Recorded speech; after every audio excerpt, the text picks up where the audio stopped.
Welcome back to the Talk Nats podcast. My name is Kevin Nibley, and we are sponsored by Old DC Apparel. Head on over to shopoldDC.com. Some of the coolest, most original DC fan shirts and hats you'll find. Also running a charity promotion for the 2026 Washington Post Layoff Fund. 100% of all of our charity shirts will go to that fund for the laid off Post employees. You can subscribe to us as always on YouTube at TalkNats Podcast. That's also our handle on X, and the audio version is available on every major podcast outlets. Now, the last two episodes we had the great Chuck Todd on, but before that, we were talking with Nat Source, aka Frank, about the Mackenzie Gore trade and also what to look for as we head into West Palm. Now we are in West Palm, so we've had a few games, some good results early on, some bad results the last couple days. But we're going to continue our conversation with Frank, aka Nat Source, about what to look for in spring training and what to look forward to this season as a Nats fan. So without any further ado, here is Frank, aka National Source. Shifting to spring training, again, for the casual fan who might not be so into the lower levels or the minor leagues and the Nats system, who are some guys they should look out for? Who are some guys that haven't reached a major league roster or weren't on the team last year that we should pay attention to going into spring? Yeah, I mean, outside of that non-roster list, you look at guys that could really impact soon, but they're still kind of unknown names. So you've got your Tyler Bombs, your Eddie Yeans, that are guys that probably are going to get shots in the bullpen this year. Mm-hmm. And could it go well? Of course. I mean, these guys have got stuff that is either going to get your swing and miss or is going to be able to limit hard contact. They just haven't, whether it be control with Bohm or Bomb or anything like that, they just haven't been able to put it all together. But every single year you see relievers around the league that are stepping up and becoming like consistent. This is my role. I'm going to be good at it. Relievers. And hopefully we can find somebody in that group that can do that this year and step up. As far as lesser known names, Marconi German, that's a name I'm really watching because obviously it's the Dominican Summer League, but he put up numbers that the Nats Dominican team hasn't seen at all or very much, especially for a 17-year-old that just got there, was a lesser known name. I think he signed for a $400,000 bonus, which is well off of your $5 million, $6 million bonuses that some teams are handing out to their top guys, or even the Nats handing out $2 or $3 million bonuses. So he's one I'm very interested in. Philip Glasser was on the non-roster list. He's a lesser known name, but he's hit everywhere. I remember in the middle of last year, I mean, we were talking May or June, and he was hitting like 400 at AA, which is absurd. And then he tailed off a little bit, but he was still, I mean, he tails off a little bit, and I think he ended AA hitting like 290 something. So obviously he put a good amount forth to begin with. And then he went to AAA and he ended 12 games hitting like 380. So he's a guy that could, I don't think he's going to be a star, but he's a guy that could be on the major league roster this year. Mm-hmm. But lower level guys, you've got your Willets and things like that. Angel Feliz is someone that came over from the DSL that is someone that could definitely put up some numbers. The question now is, where is he going to play? With Fiend and Willets both being left side of the infield. Dickerson looks like he's going to be pushed out into the outfield. So we're going to start running into those issues, but that's an issue that I think we're all fine having because those guys can end up playing anywhere once you get up to AA and AAA. Yeah, no, we mentioned earlier, and Taboni has given that quote that he wants a player development monster. Do you think he'll be able to unlock some guys? Like we have, Seaver King, you just mentioned Dickerson, some guys that were, first round picks or highly, touted prospects who haven't quite put it together. I mean, is there a world where this new regime is able to unlock some of these guys and get them back to their top status, and then all of a sudden the Nats have a really loaded system? I mean, in an ideal world, yes, but I don't think it's going to be. It may not be guys like Elijah Green or Mhm. Seaver King. I genuinely think he could be unlocked this year, but it could be guys like T.J. White and Mhm. Wilmington, who's shown he can hit the ball hard. He's just not able to put it all together so far. It could be guys like I mean Vaquero, who's been in single A for a little bit now. It may not be the guys we're expecting, but I do think we're going to have players that pop up and are just like, hey, who's that guy? And he ends up being someone that's part of the future that we didn't even expect. Because obviously, just like with every front office, you're going to have different guys you're looking at saying, or different skills you're looking at saying, that's the type of guy I can develop or Mhm. we can develop. So it may not be the guys that Rizzo drafted towards the top of the draft or signed for big bonuses, but I think we're going to start seeing guys pop up and be successful.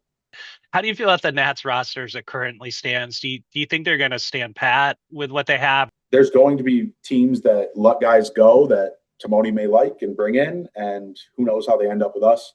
But I really do think we're going to be looking at a year that's just evaluating, Mhm. giving these players the data that they may not have had, adjusting them in different ways, and just looking at the end of the year and saying, okay, I know this guy can be part of our team going forward, or I know this guy he may not fit, and going from there. And I know that stinks to hear because it's a whole nother year that's being wasted per Mhm. se, but I still think it's going to be a really fun year to watch these guys. That I mean, that just may be me because I'm going to watch no matter what. Yeah. But I do think it's going to be fun, and I think we're going to be looking at a roster that has a lot of talent. It's definitely not as dire as 2022, where it was, Mhm. Yeah. tearing everything down and just throwing out a bunch of, veteran kind of Mhm. stopgap lower level guys and just essentially tanking to start getting those draft picks. I don't think it's quite that dire. And there will be obviously, we mentioned with the outfield we have on the major league roster, that'll be fun to watch. And Mhm. I'm curious with the catching situation going into this year, do you expect Ford to be up with a big team relatively early and take that job, or do you think it's something where they start out with Ruiz and they let Ford? Where are you on that? So I think the World Baseball Classic gives Taboni a convenient excuse Hmm. to let him get a little extra time in AAA.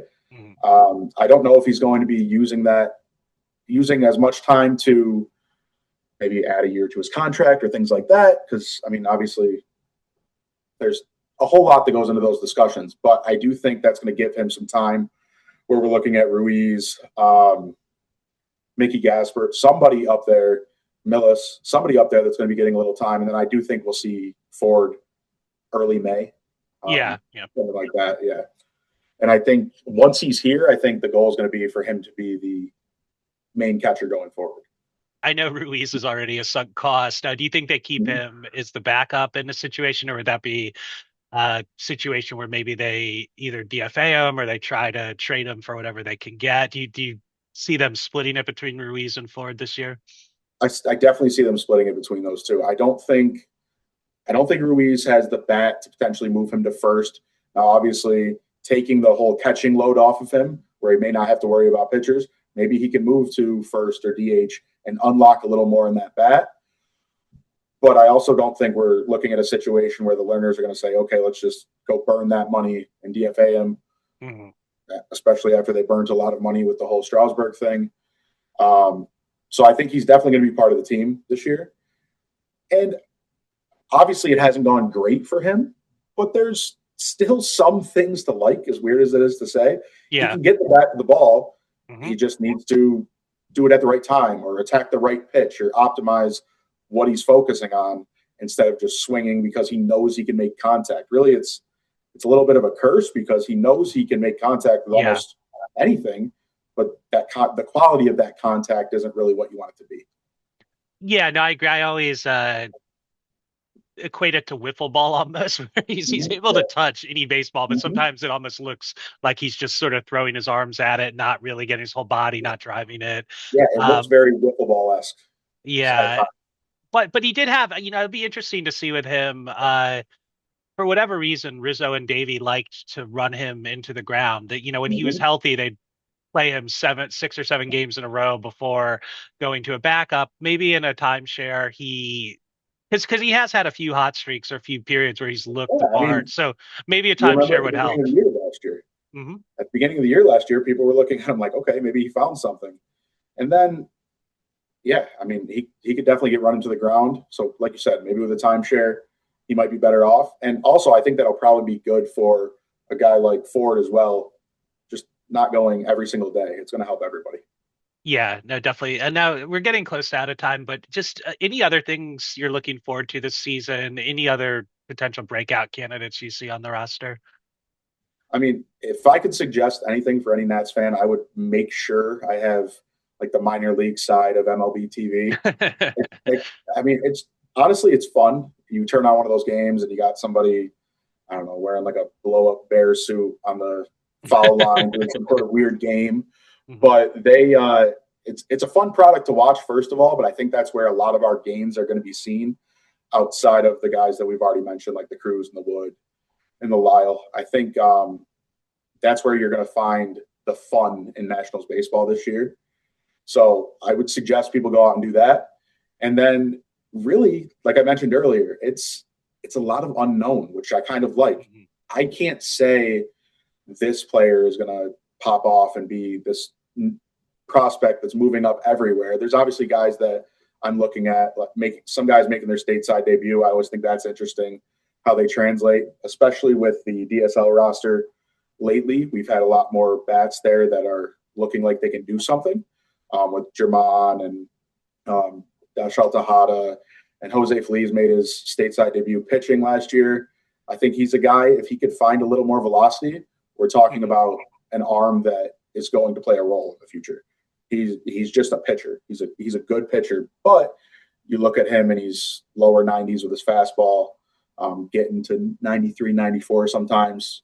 And I think if you could get some more velo out of that, that's a guy I would keep an eye on. And then I also like watching the transition from Wilmington to Harrisburg, because obviously we all know Wilmington is a place where hitting is not the easiest thing in the world. So where a guy might not be doing great in Wilmington, he could show up in Harrisburg, also not the best place in the world to hit, but a little better, and still do some things that we did not expect. Now, I think that's about it. Thanks for taking the time with us. Is there anything, how can we find you on social media? Anything you'd like to plug? So, National Source on X and Instagram. We got our top 50 prospects coming up very soon. And then I always do a bunch of giveaways leading up to opening day. So there'll be cards and things like that that people can get in on. So definitely follow us there. And yeah. Cool. All right. Well, thanks a lot, Frank. I appreciate it. Yeah. And we'll catch up with you in the future, I hope. Yeah, of course. Thanks so much for having me, and have a good one.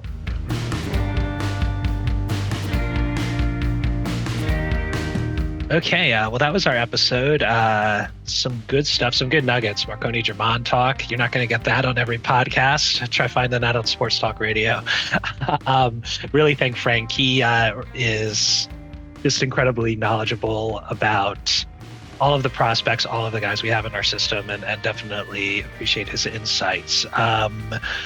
Next week, we are going to shift gears back to a former player. I can announce that we are going to have on the Chief, Chad Cordero, 2005 Nats rate. I think he had 47 saves that year. So that's going to be fun to catch up with Chad and reminisce and about the first Nats season and talk about what to look forward to in this upcoming one. As always, thanks to talknats.com, shopoldc.com. Please visit both of those and buy some hats, subscribe to Talk Nats, and until next time, go Nats.